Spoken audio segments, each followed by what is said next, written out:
Hello, everyone. Thank you for joining me on my podcast, The Whole You. I'm so excited to be continuing on in our series, The Power of the Mind. And I'm just grateful to be able to share these things with you. I don't take it for granted that you guys join each and every week and want to hear more about the mind and want to join in on this journey of healing and walk this out. I think it's incredible, and I'm just so grateful for what God has done in my life and what He set me free from, and I'm just excited to be able to share these things with you, share these thoughts, share these principles with you. And my hope is always that if it just touches one person, if it just helps one person, then I'm ecstatic, and I am so very grateful that God would give me the privilege and He would give me the honor of being able to do that, to touch even just one life. So I am thankful for you guys. I'm thankful that you're on this journey with me. And this episode, I wanted to center around overthinking and overanalyzing. And this came in response to a poll I did on social media where I asked you guys, what are some specific things that you would like to be dealt with in the series? And a few of you gave the same answer, overthinking and overanalyzing. And I think it's something that we do, as human beings. We tend to overthink, we tend to overanalyze. And I think it's important that we discuss this and how we can change this in our lives, because we need to be deep thinkers. There's a difference between being a deep thinker and an overthinker. And we have to be deep thinkers. We have to be critical thinkers, especially when it comes to our life and our thought life. We've learned about that in previous episodes. Last episode, we dealt with what is a thought and how do I control it. And so if you haven't listened to that one yet, you need to go back and learn about where a thought comes from and how you can control a thought. But I really believe that this is an important conversation we need to have, because God did not wire us for fear and for worry. And I feel like sometimes in our culture, because there's so much going on, there's so many things happening, we're constantly receiving all this input into our brain. There's stress, there's worry, there's anxiety, there's fear, there's all these things. And it becomes so normal that we almost tend to believe that it's just a natural part of life, right? And so if you're not careful, you can truly believe that you're wired to be the way you are. Well, maybe I'm just an overthinker. Maybe that's just how God designed me. Maybe and I've heard people say it before, that's just my personality. I just overanalyze. That's not true. God did not wire us for worry. God actually wired us for love. We are wired for love, not fear. We are wired to anticipate and hope for the best. Did you know that? God has wired you to hope. In us is the ability to hope for the best and not worry about the future. So whenever we find ourselves worrying and overthinking about situations, you have to realize your brain is a computer. So your brain is constantly receiving these inputs and it's trying to process them. So whenever you find yourself in these situations, maybe you have a conflict with a friend, maybe there's an issue with your spouse, with your parents, maybe I don't know, maybe there's something that is to come that you're already worrying about, a conversation, whatever it may be. And we tend to begin to overthink. And it's because our brain is just trying to process what's happening. Because remember, our brain is not wired for fear. It's not wired. Fear is learned. It's not wired in you. So whenever these things happen in our lives that are not normal to what we're wired for, it causes us to overthink and it causes us to overanalyze, because your brain's trying to catch up with what's happening. So I wanted to talk about a study that I actually saw on the brain. My husband and I watched it a while back on Netflix, and it was very interesting because they took these group of kids and they told them from a very young age, they said, when you were younger, you were mugged. Now, of course, that didn't really happen. They were just doing an experiment on the mind. So they told them you were mugged. And they told that same group of children that over and over for a period of time. You were mugged as a child. You were mugged as a child. So whenever these same children, whenever they grew up to be adults, they came back. And the same scientists, they asked them, they said, what happened to you in your childhood? And all of the children now adults, they all said the same thing. They said, well, we were mugged. I was mugged when I was a kid. But here's the interesting part about that study. Each adult began to talk about things concerning the mugging that, remember, never even happened. So one adult said, well, the gun was black. Another adult said, well, the mugger wore a gray sweatshirt. And so they began to give details to an event that never happened. And it's because the three parts of your brain, the amygdala, the hippocampus, and the cerebellum, those are three areas of your brain that light up whenever you remember. Well, those same three areas that regulates memory, they also light up when you imagine, when you dream about the future. So whenever those kids were remembering the past, remember those same three areas of your brain also light up when you imagine. So what happens is your brain, it cannot tell the difference between a truth and a lie. It is not possible. Your brain cannot do it. Your brain cannot tell the difference between a truth and a lie.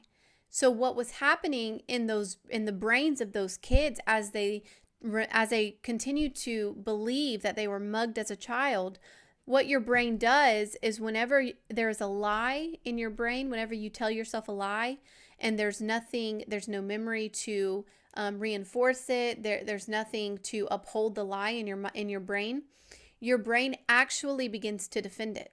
So it will create memories around the lie you have told yourself. That's how powerful your brain is. So have you ever noticed that, like say you and your mom, you remember something very differently, the same circumstance, but you remember it differently from your childhood. And you're both very passionate about how you believe it because you both believe you're right. Well, in your mind, you both are right because you're remembering something that has happened a long time ago. But as you remember, you imagine. And so your brain builds memories around what you have told yourself to reinforce it. So that's what happened with those adults. So now they are giving examples of a mugging that never happened because their brain was trying to defend the lie that became truth to them. And I thought that was so incredible that our brain does that. That our brain has the power to do that.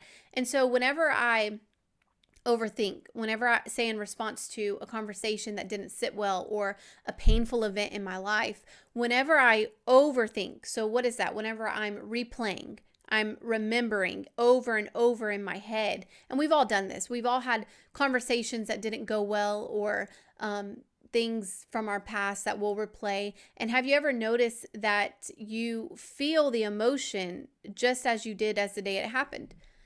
You know, I can think back on things that have happened in my life and I can feel how I felt that very same day.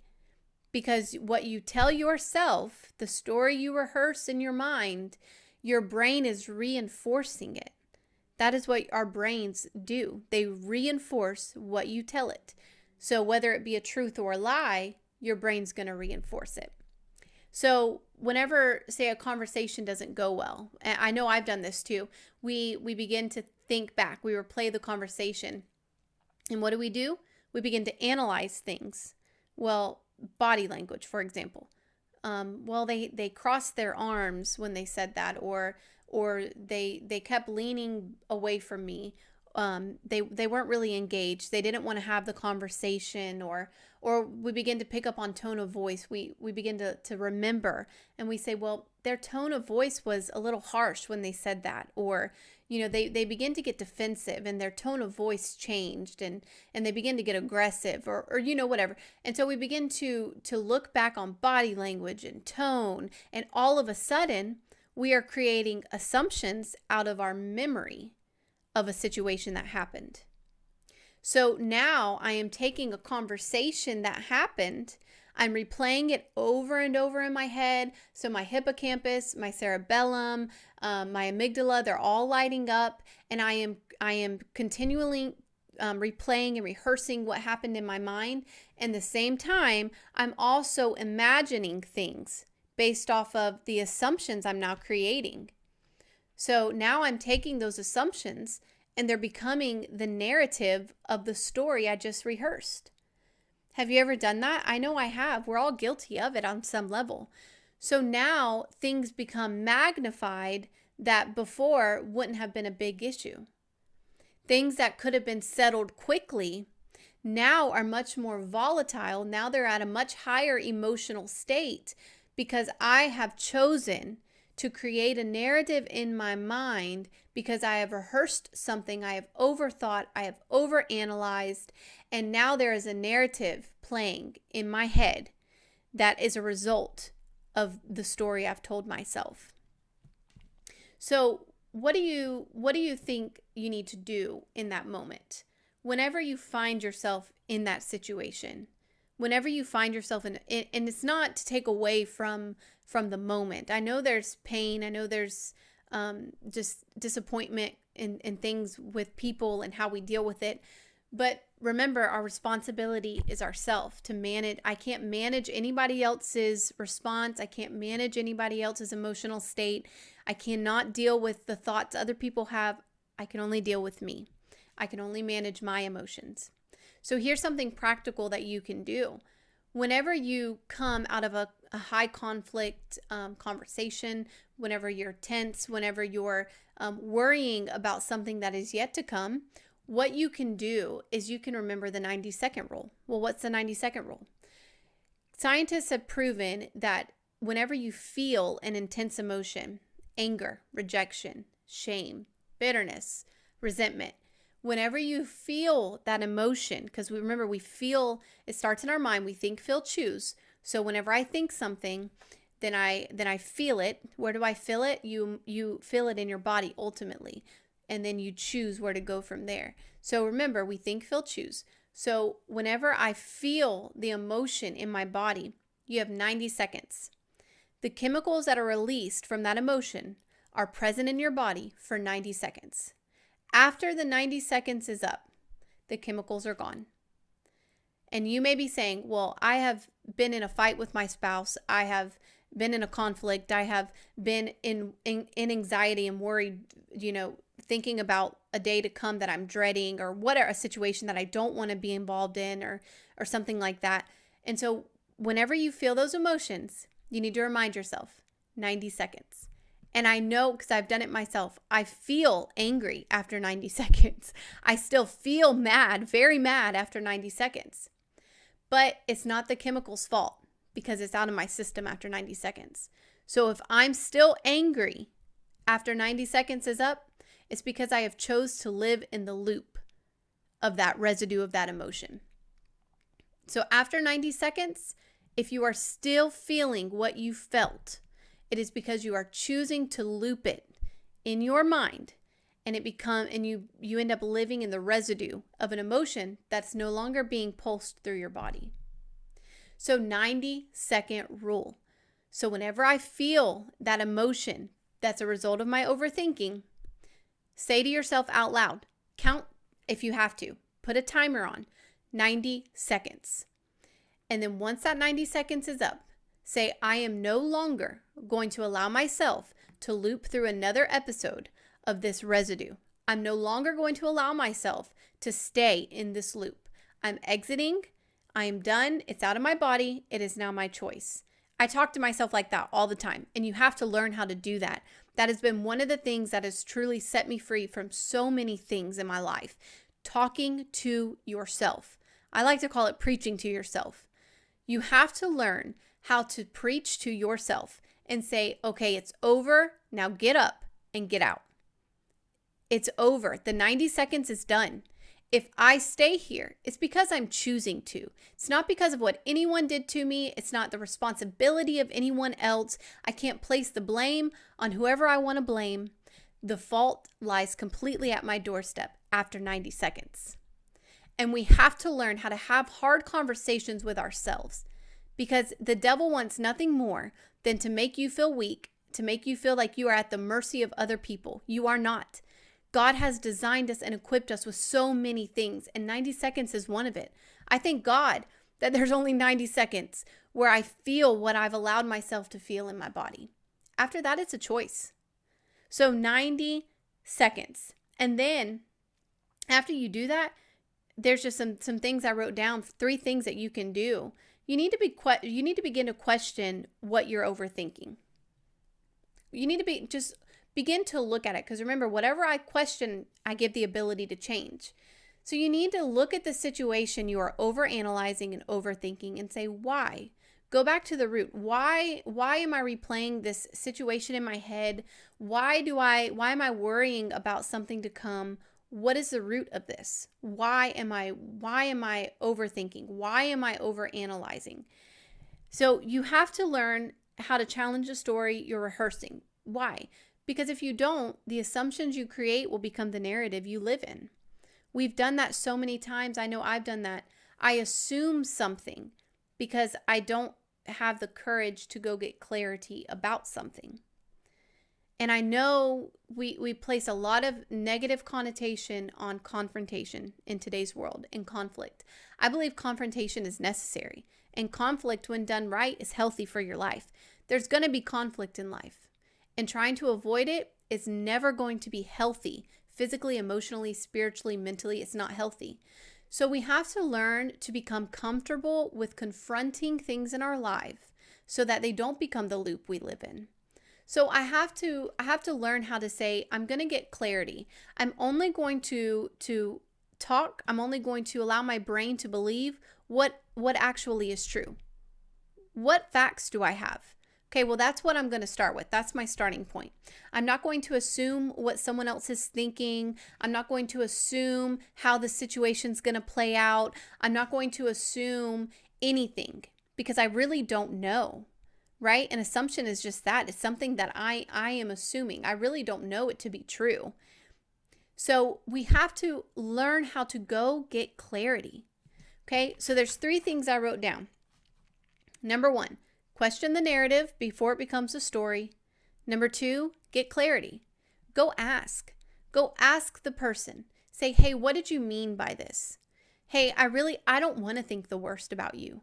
I don't want to be an overthinker. I don't want to overanalyze every single body language and tone that happens in a conversation.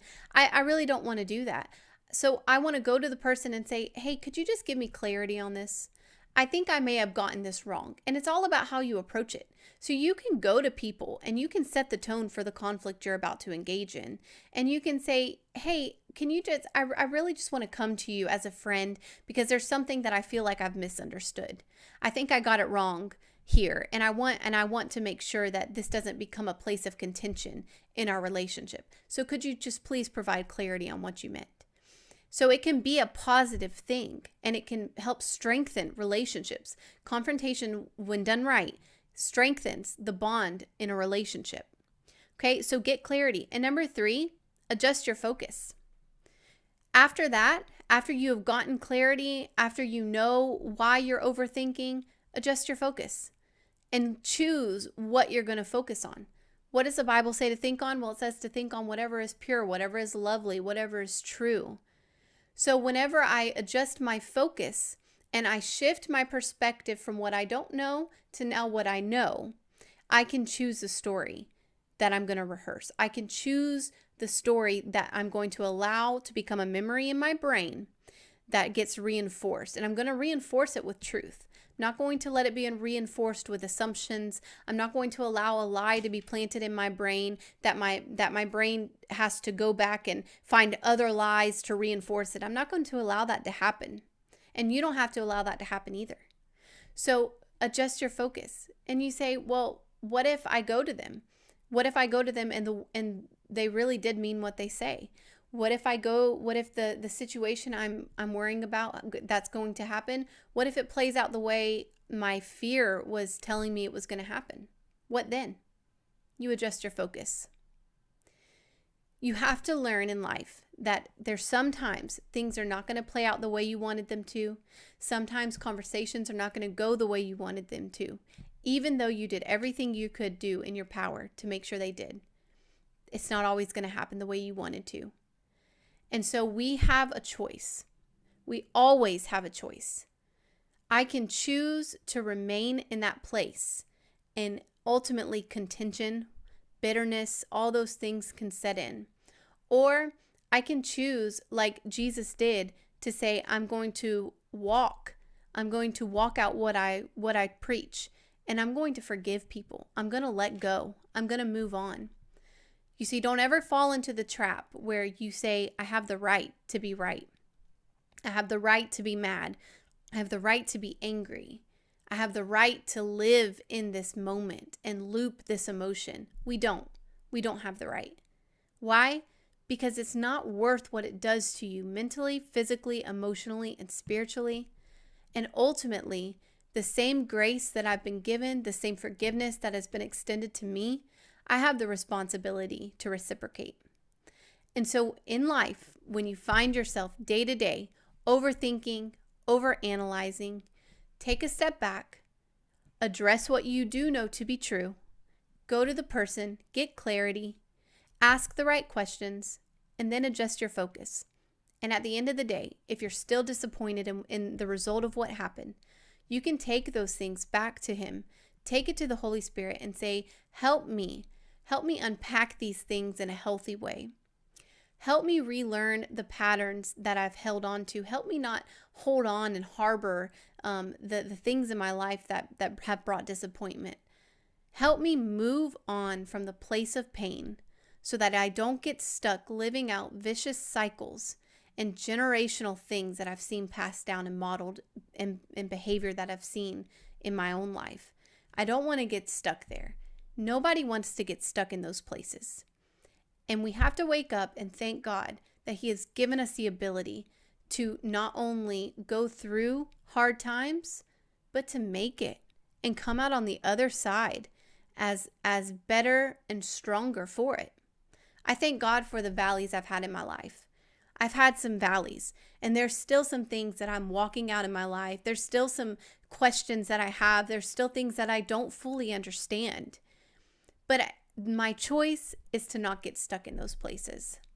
My choice is to not overanalyze and overthink those things, because I do have a responsibility in life to get up and move on and trust that God is going to be on the journey with me, and He's going to help me unpack those things as I go, so I don't get stuck, camped out in the place that I never wanted to be. So that's my hope for you this week. I hope this helped on some level. I hope that it gave you some practical tools for how to deal with overthinking and overanalyzing in your life. So if this did help, then you can share it. You can send it to someone who may help in their future. So I'm just thankful that you guys joined. Thank you for listening. Thank you for giving your time. And I hope to see you guys next week. Have a great week.